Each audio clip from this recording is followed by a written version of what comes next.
Salut à tous et bienvenue, c'est Jean-Mi. Aujourd'hui on va parler de Dungeon Degenerate End of Doom. Dungeon Degenerate est un jeu de Eric Radé et Shona Hedberg. Il est illustré par Shona Hedberg. C'est un jeu pour 1 à 4 joueurs, des durées de partie entre 1 heure et 3 heures en fonction des missions que vous allez choisir, à partir de 16 ans. Le jeu est édité par Goblin Co. C'est un jeu d'aventure dans un univers dark fantasy. En effet, dans le jeu, les joueurs vont incarner des criminels qui se sont évadés et vous allez explorer le territoire de Wurstheit. Tout cela, vous allez accomplir différentes missions, combattre des monstres avant que la End of Doom s'abatte sur le monde. Allez, on va voir ce qu'il y a dans les boîtes. Et on se retrouve avec les boîtes. Donc là, ce qu'on va faire, on va se faire un unboxing de la boîte de base, de la première extension qui s'appelle Mean Street, et des deux petites extensions qui viennent à part. D'habitude, ça je le dis en fin de vidéo, mais actuellement on relance les vidéos sur la chaîne.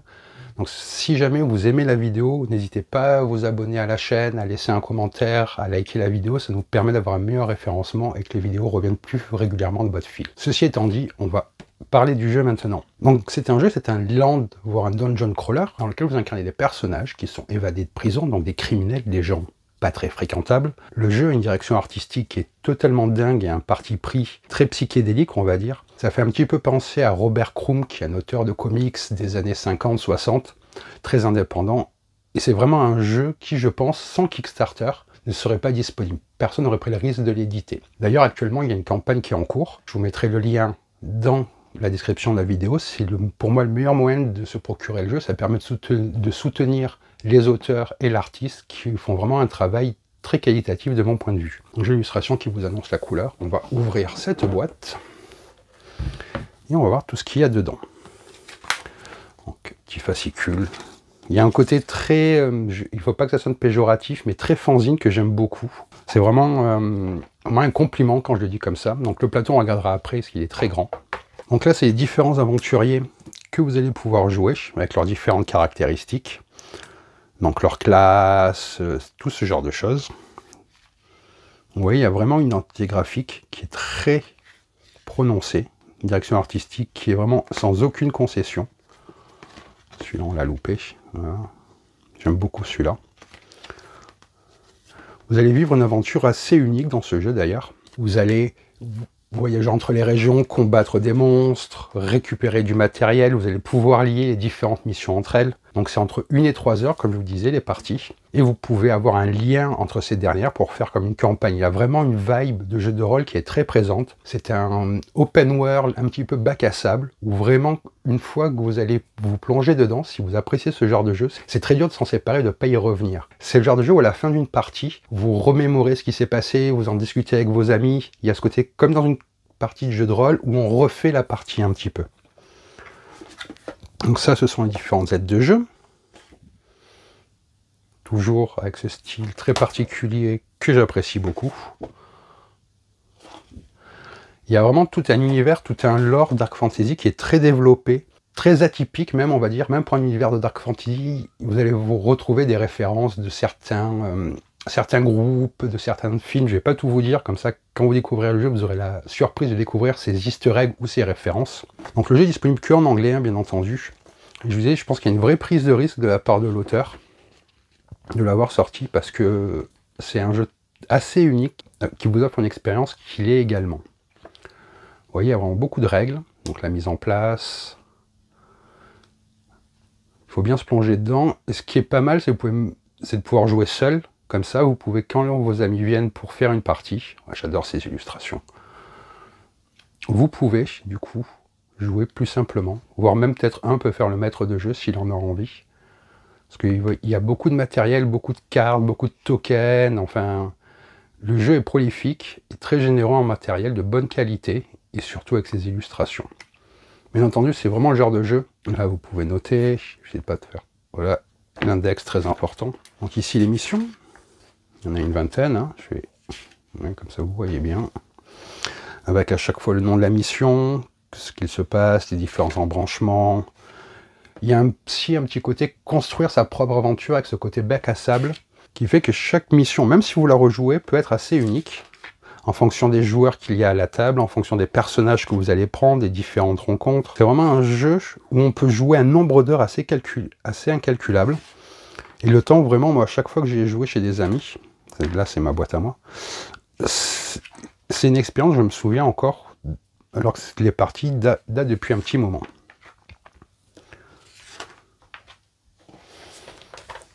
Donc là, les planches de tokens. Puis les voir.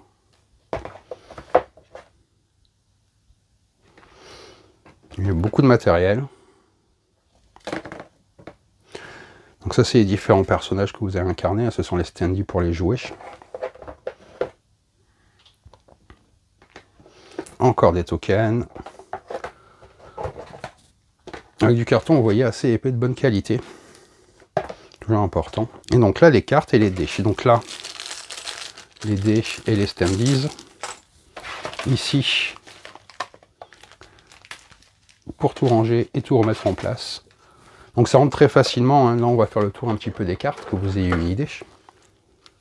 Donc c'est des cartes de loot, des cartes de rencontre, tout ce genre de choses qui développent l'aventure dans laquelle vous vivez. Donc au niveau du niveau d'anglais, je pense qu'il faut quand même bien parler anglais. Hein. Si vous n'êtes pas très à l'aise avec l'anglais, je ne vais pas vous dire de prendre le jeu parce que vous allez quand même relativement avoir du mal à lire ou à tout comprendre. Après, s'il y a une personne qui lit bien l'anglais, elle peut se coller aux règles. Voilà le dos des cartes. Vous voyez les cartes danger. Hop, hop, hop. Les cartes Doom. Carte triomphe. On range les cartes, on va regarder un deuxième paquet de cartes. Vous voyez là, c'est des cartes avec beaucoup de texte. On va regarder les dos. Encore des cartes triomphe, cartes faiblesse, weakness. Et encore des cartes. C'est, je pense, un des jeux avec le plus grand parti pris que je connaisse. Il n'y a vraiment aucune concession dans ce que l'artiste ainsi que l'auteur a voulu nous livrer. Donc là, on va regarder les autres paquets de cartes, que si je les mets dans le bon sens, c'est beaucoup mieux. Donc d'abord les dos.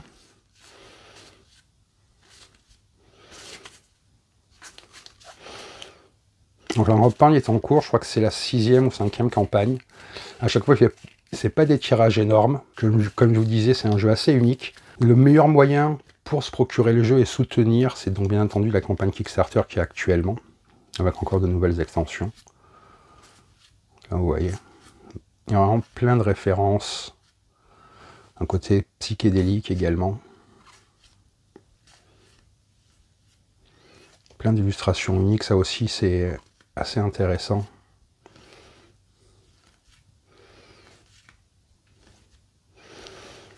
Donc il y a les mots-clés, les éléments sont des manières différentes de combattre. Vous allez devoir avoir un côté stratégique. Et vraiment, vous allez vivre une aventure qui est assez proche du jeu de rôle de mon point de vue. Bien entendu, c'est pas un jeu de rôle, je vais pas vous dire cela, mais c'est ce qui se rapproche le plus en plateau de mon point de vue. Ouais, je les passe vite au cas où, hein, parce que c'est carrément des dessins très adultes, bien entendu. C'est pour ça que c'est à partir de 16 ans, c'est pas tant la complexité que les thèmes abordés qui sont vraiment adultes et matures. Ce qui aussi en fait un jeu unique, c'est ce côté-là d'ailleurs. Un univers propre, créé, parce qu'il développe le lore au fur et à mesure des campagnes. Il y a vraiment beaucoup de livres de fluff, il y a beaucoup de choses qui se passent dans l'univers. C'est le genre de jeu que je ne sais pas si vous connaissez la chaîne Adult Swim, c'est une chaîne qui fait des dessins animés pour adultes. Je trouve qu'on est très proche de cet esprit-là, ça ferait une très bonne série d'animation, je pense.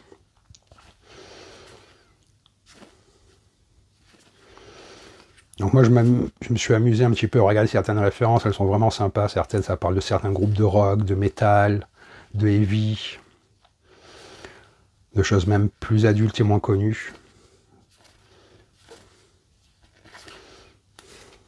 Donc là c'est le premier paquet de cartes. Il y en a tellement qu'il faut que je fasse attention quand je les range. On va sortir ceux-là, hop, et hop, pour les ranger plus facilement. Donc là, un autre paquet de cartes.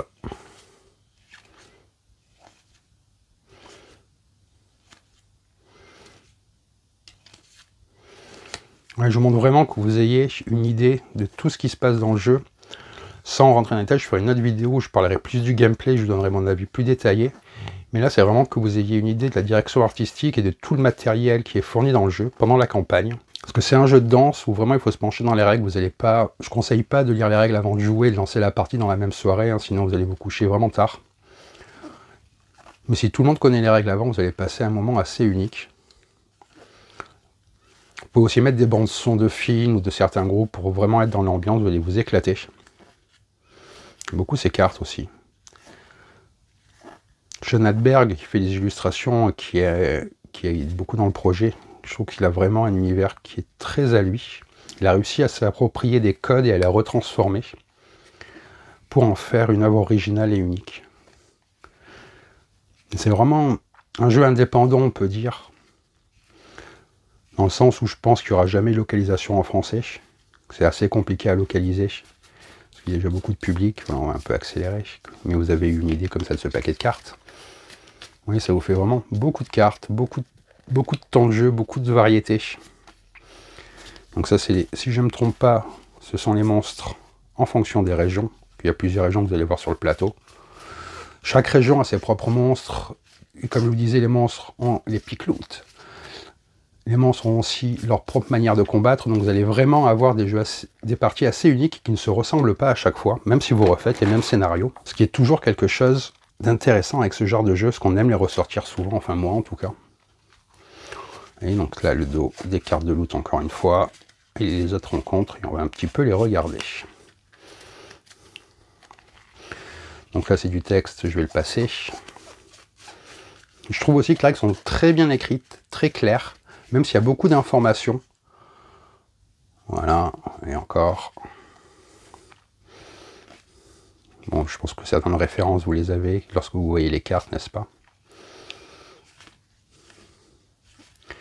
Et c'est toujours un jeu qui intrigue. Quand vous l'avez sur une étagère ou vous le montrez à des amis, ils ont toujours une question de savoir à quoi ressemble ce jeu, qu'est-ce que c'est. C'est vraiment une œuvre assez particulière, un jeu assez unique. Donc là, je vais enlever, je mets vraiment les cartes n'importe comment.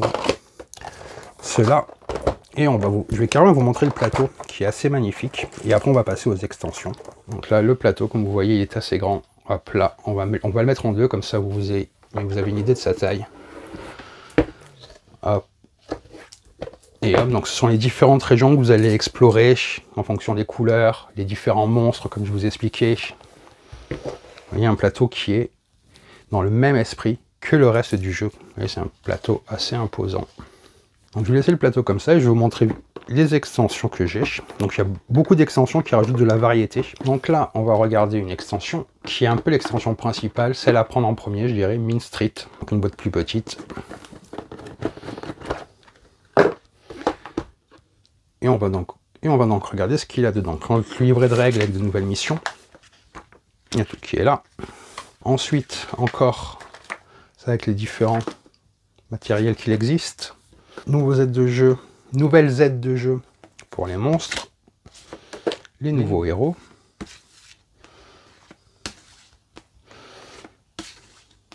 Avec à chaque fois de nouvelles caractéristiques, de nouvelles manières de les jouer.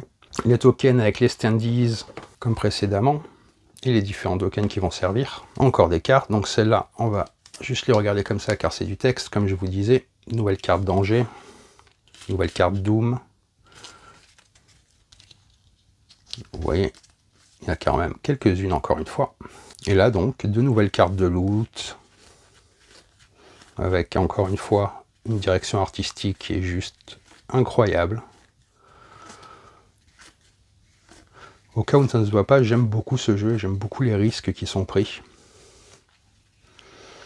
Et si vraiment vous voulez soutenir l'auteur, n'hésitez pas à aller faire au moins un tour sur la page KS, vous vous renseignez, vous regardez. Dans cette extension, vous amène encore plus de variété à la table et dans les parties, en plus des nouvelles missions qu'il y a. Et le dos des cartes. Donc bien sûr, de nouvelles règles, de nouvelles choses qui se passent. Et vous continuez à explorer ce monde de Dark Fantasy totalement unique. Oui, on va mettre ça de côté. Donc là, on va regarder deux petites extensions. Donc une qui s'appelle Freaking Psycho Expansion, qui vous rajoute encore de la variété et du renouvellement pour vos parties. Ici, on a donc, voilà, de nouveaux personnages. Il fait extrêmement chaud chez moi, donc c'est pour ça que c'est un peu collé.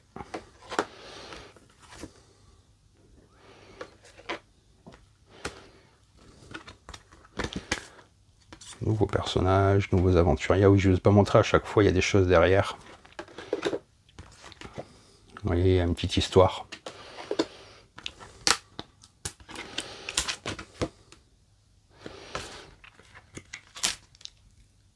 Et voilà pour ces nouveaux personnages. Donc là, on va regarder les nouvelles cartes. On sent vraiment que c'est un jeu qui est l'œuvre d'un passionné. Donc là, les nouveaux standees. On va regarder ces nouvelles cartes. Donc là, c'est encore les cartes avec du texte. Je vous montre tout de même les illustrations de dos qui sont toujours aussi sympas. Voilà. Et si je le prends à l'endroit, c'est mieux. Donc voilà, de nouvelles cartes.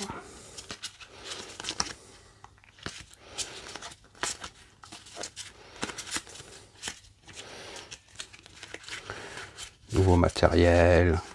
Vous voyez, vous avez de quoi jouer des heures et des heures pour des parties assez mémorables et assez uniques. Je n'ai pas en tête de jeu dont l'expérience de jeu se rapproche de ce que Dungeon Degenerate peut vous apporter.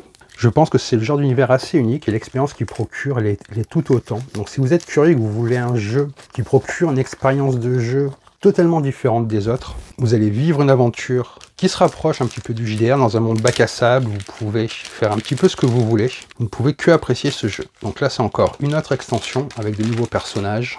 Donc à chaque fois, les standees. Là, c'est que des aventuriers. Là, c'est que des aventuriers, si je ne me trompe pas. En effet. Vous voyez, si vous voulez vraiment faire le tour du jeu, jouer une fois chaque mission, une fois chaque aventurier, vous allez passer un nombre d'heures totalement considérable. Beaucoup celui-là. Donc comme à chaque fois derrière les informations, un petit peu de background, comment jouer le perso. Là encore de nouvelles cartes. De nouvelles cartes, voilà. Faire le tour, là vous commencez à avoir une idée plus précise du jeu. Vous voyez, il y a toutes ces cartes là. Et là encore, des cartes.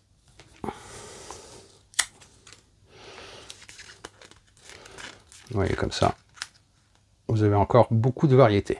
Donc voilà pour cet unboxing de Dungeon Degenerate End of Doom. Comme je vous disais, un jeu bac à sable, dungeon crawler, land crawler assez unique, avec une direction artistique sans aucune concession, qui vous fait entrer dans un monde de dark fantasy où les aventures que vous allez vivre ne se ressemblent pas les unes des autres. C'est un jeu adulte et mature. Si vous cherchez un jeu dans ce genre-là, je peux que vous conseiller de vous y intéresser un petit peu plus et de jeter un coup d'œil sur la page que je vais vous mettre. Je vous referai prochainement une vidéo où je vous parlerai du gameplay plus en profondeur, vous expliquer comment ça se passe, car les parties, comme je vous disais, peuvent être assez longues, jusqu'à 3 heures en fonction des missions, mais c'est une expérience totalement unique.